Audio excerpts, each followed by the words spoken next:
Hey guys, in this video I'm going to show you how to insert picture in PDF. So this is going to be a very quick tutorial, so follow along with me and see how this goes. So I have two things here that I'm going to be working on. It's going to be the sample logo and the PDF right here. I'm going to go ahead and right click this PDF file, open with, and I'm going to choose Adobe Acrobat. Now once I have opened this one, we're going to go ahead and utilize the tools here.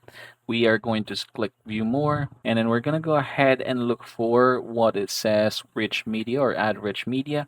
I'm going to go ahead and try to add this. Now this is very random thing, by the way, so just try not to focus on the content, but mostly, or better yet, focus on the steps to do this one. So once I have located the logo, I can go ahead and click open right here, and I have the option to add this depending on where I want. So say for example here, I'm gonna go ahead and put it here, and you have the option also to resize this one.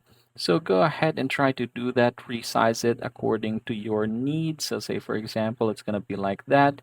And once you're done, just go ahead and click anywhere else, and you can see that now it's there. So I'm gonna go ahead and click the save button, which is gonna be this one right here, and you can see that it's now saving that for me. All right, so I've saved that one. I'm gonna close this, and if say for example I'm gonna go ahead and open this one, you should be able to see that now we have added the logo here. So yeah, that's the easiest way in order for you to add a media or add a photo here in your PDF file.